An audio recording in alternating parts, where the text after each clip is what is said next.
বাবার সঙ্গে বিরোধের জেরে ধর্ষণ চেষ্টা করে হত্যা করা হলো শিশুকন্যাকে। ছুরি দিয়ে গলা কাটার পর মৃত ভেবে শিশুটিকে ফেলে যায় পার্কে। 2 দিন পর হাসপাতালে মৃত্যু হয় শিশুটির। চট্টগ্রামের সীতাকুণ্ডে ইকো পার্কের ভেতরের এ ঘটনায় প্রধান আসামি প্রতিবেশী বাবু শেখকে গ্রেফতারের পর একথা জানিয়েছেন জেলা পুলিশ সুপার। তবে শিশুটিকে ধর্ষণ করা হয়েছিল কিনা তা জানতে করা হয়েছে পরীক্ষা। 1 মার্চ সকাল 10:30 7 বছরের শিশু জান্নাতুল নিসা ইরাকে চকলেটের লোভ দেখিয়ে হাত ধরে সীতাকুণ্ড ইকো পার্কে নিয়ে যায় বেশি বাবু শেখ। পরে গলাকাটা অবস্থায় একাই হেঁটে পার্ক থেকে বেরিয়ে আসে শিশুটি। চাঞ্চল্যকর এ ঘটনায় অভিযুক্তকে গ্রেফতারের পর চট্টগ্রামের পুলিশ সুপার জানান, কুমিরার বাসিন্দা রিকশাচালক মনির হোসেনের সঙ্গে প্রতিবেশী বাবু শেখের দীর্ঘদিনের বিরোধ চলছিল।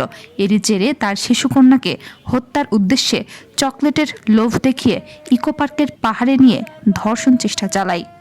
শিশুটি চিৎকার করলে ছুরি দিয়ে গলা কেটে মৃত ভেবে পালিয়ে যায় বাবু। ঘটনার পর তদন্তে নামে পুলিশ। বাসা থেকে ঘটনাস্থল পর্যন্ত বেশ কয়েকটি সিসিটিভি ফুটেজ দেখে আসামি শনাক্ত করা হয়।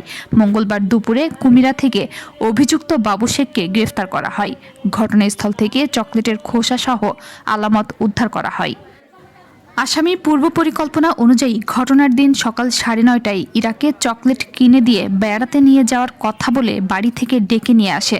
তারা প্রথমে কুমিরা থেকে বাস যোগে সীতাকুণ্ড বাস স্ট্যান্ডে নামে। পরবর্তীতে পায়ে হেঁটে সীতাকুণ্ড পাহাড় এলাকায় নিয়ে জোরপূর্বক ধর্ষণের চেষ্টা করে। মেয়েটি চিৎকার করলে বাবু শেখ তার কাছে থাকা ছুরি দিয়ে মেয়েটির গলায় ছুরিকাঘাত করে। গ্রেফতার বাবু শেখের দেখানো মতে ঘটনাস্থল সীতাকুণ্ড পাহাড় থেকে ভিকটিমের রক্তমাখা সালোয়ার সহ অন্যান্য আলামত উদ্ধার করা হয়। এদিকে গলাকাটা অবস্থায় উদ্ধার হওয়া শিশুটিকে বাঁচানো যায়নি। 2 দিন প্রাণপণ লড়াই করে মঙ্গলবার ভোরে চট্টগ্রাম মেডিকেলে চিকিৎসাধীন অবস্থায় মারা গেছে শিশুটি। রিপোর্ট পেলে ধর্ষণের বিষয়টি নিশ্চিত হওয়া যাবে বলেও জানান হাসপাতাল পরিচালক।